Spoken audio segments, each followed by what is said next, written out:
Kamusta po mga kabayan? Ito po ang Patrol Abroad, mga kwento po ng mga buhay-buhay, tagumpay at mga paghamon na kinakaharap po ng ating mga kabayan sa kanilang pakikipagsapalaran sa ibang bansa. Ako po si Henry Umaga Diaz, ito po ang Patrol Abroad.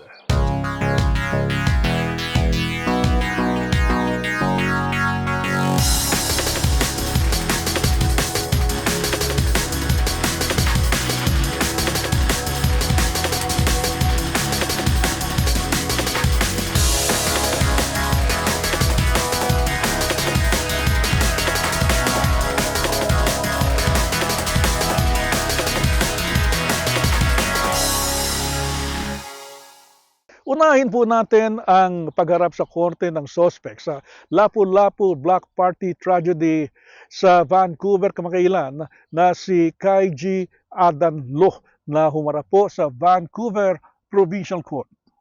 Hiniling ng abogado ni Loh na si Mark Schwartz sa nasabing pagdinig noong Biyernes na kumpirmahin ang in-custody mental health assessment ng sospek. Nakatakdang isagawa ang pagtinig sa mental fitness ng 2 araw sa Hulyo at kailangang dumalo si Loh in person. Sinabi naman ng prosekusyon na hihingi sila ng updated psychological report bago magumpisa ang mental fitness trial.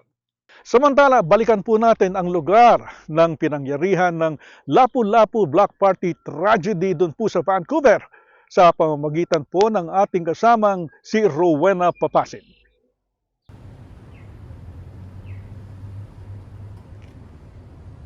Tahimik ang kanto ng East 43rd at Fraser Street sa Vancouver, ang lugar ng Lapu-Lapu Street Festival, isang buwan makalipas ng nangyaring kahindik-hindik na car ramming incident doon. Nakalatag pa rin sa daan ang mga bungkos ng bulaklak, mga plushies at stuffed toys at mga mensahe ng pakikiramay sa mga wooden board at stationery. Mag-isang nagdarasal dito si Abner Jocson sa harap ng krus na ginawa at itinayo niya sa lugar. Panata ni Jocson, 45 araw siyang magro-rosaryo dito para sa mga biktima. I'm the only one supporting to stand up the cross and the old statue over here. And I also support the prayers to all the 11 souls for 45 days. So far I ran the prayers about 27 days. Nababahala ang ilang residente doon sa nangyayari nilang vandalism sa memorial site. Kasama dito ang pagkawala ng prayer bench ni Jocson sa harap ng malaking krus at iba pang offering na iniwan sa memorial site. Naglagay na rin sila ng pakiusap para huwag i-vandalize ang lugar. Ayon naman sa Filipino BC, ang organizer ng Lapu-Lapu Street Festival, naghahanap na rin sila ng lugar na magiging permanenteng memorial para sa mga biktima ng trahedya. Samantala, ibinahagi naman ni RJ Aquino, ang chair ng Filipino BC, na patuloy ang pagbuhos ng suporta para sa mga biktima. The amount of support that have kind of been galvanized because of, what happened has really shown what the community is capable of and how everyone recognizes that we all need to get together to be present with each other and to strengthen the community. Nakipag-partner na ang Filipino BC sa United Way para pangasiwaan ang mga donasyon na ipapasok nila sa tinatawag na Kapwa Strong Fund. Magbibigay din ng hanggang $25,000 na grant ang Kapwa Strong Fund sa mga organisasyon na kayang magkaloob ng suporta sa mga biktima. Kasunod pa rin ng trahedya, inamin ni Aquino na maaaring may kaba pa rin ang mga Pilipino sa pagpunta sa mga community event dahil sa nangyari sa Lapu-Lapu Festival. You can't just tell them to come out, right? We have to be mindful of how they're feeling and processing, and we have to go to them in many cases. We know of a lot of people that are in the aftermath of it were afraid to leave their house. So we just have to be aware of our neighbors, our friends, our family that would need this extra support. And we also need to recognize that not only is there help available, but that help will be effective in the healing that our community needs to do. Sa kabila ng mga agam-agam sa mga event, tuloy pa rin ang fundraising ng iba't ibang organisasyon para sa Lapu-Lapu victims. Ayon sa community leader na sina Rima de la Cruz, lahat ng mga Pilipinong nasawi sa trahedya ay may koneksyon sa City of Surrey, kaya naisipan ng kanilang grupo ang Surrey Philippine Independence Day Society o SPIDS na tumulong. I think the general emotion is still very raw. And a lot of people are still sad, myself included. And that's actually one of the reasons why we decided to do this. We feel that even if we cannot help put things back together again, at least this will show the families that there are people who still care about them, still think about them. Ibinahagi rin ni De La Cruz na ilan sa mga biktima ay handang patawarin ang suspect na si Kaiji Adam Lo. Can they forgive? Hati eh. Merong right there and then they're willing to forgive. I think it's the fate. Dagdag din ni De La Cruz, maaaring matagal pa bago tuluyang maghilom ang sugat ng mga pamilya ng mga biktima at ng buong komunidad. Time heals, sabi nga, diba? But of course, we also need to see changes. There should always be changes that comes with lessons like this. It's very well known what is the reason behind the tragedy. So, dapat lang siguro na bigyan ng pansin ng gobyerno, ng lahat ng antas ng gobyerno mula sa city hanggang sa province hanggang sa federal, yung mental health.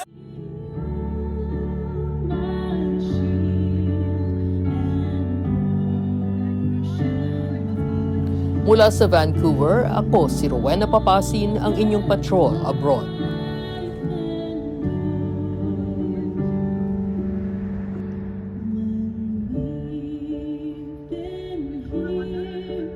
At hanggang ngayon, tuloy-tuloy pa rin po ang mga paggunita, ang mga vigil para po sa mga naging biktima ng naturang trahedya. Narito naman po ang ating kasamang si Cecil Doctor. Isang ecumenical prayer vigil ang kamakailan lamang ang naganap sa Coquitlam. Sinabi ng organizer na si Trini Lopez na nakikiramay ang Coquitlam sa Filipino community sa panahon ng trahedya. Sa Coquitlam, let's give them yung to honor the victims, kasi I know there are other cities na nagbigay na ng tribute. And then we talk about bakit ang Coquitlam hindi? Kasi parang Coquitlam is not really doing a lot of things sa community, right? Pero yung the feeling na we want to support yung the city of Coquitlam. So when I mentioned yung idea, right there and then they said, okay, we'll do it. Dumalo sina Member of Legislative Assembly Mabel Elmore at Philippine Consul General for Vancouver, Gina Hamoralin sa vigil. Nakiramay din sina Member of Parliament Ron McKinnon at Mayor Richard Stewart.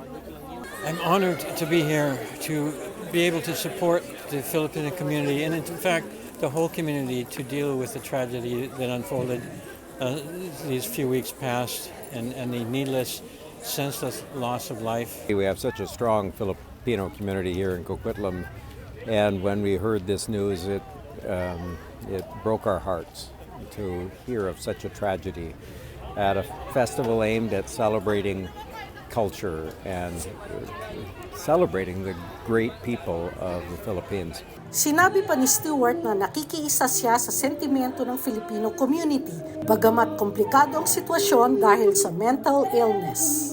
What we know of this incident involved mental illness as well, and that adds a layer that makes it more complex and more tragic in a lot of ways because mental illness is simply an illness, and so while we have anger over what happened, it's harder to have anger about the person that did it. I have a daughter with mental illness, and so we certainly, as a family, understand that quite often it's the illness that is doing what's happening rather than the person themselves. Maigting na ang seguridad sa mga outdoor events sa Coquitlam. Sinabi ni Stewart na lalo pa nila itong pagtitibayin dahil na rin sa trahedya. Mula sa Coquitlam, ako si Cecil Docto, ang inyong patrol abroad. At yan po mga latest dito lamang po sa Patrol Abroad. Ako po si Henry Umaga Diaz. Hanggang sa muli.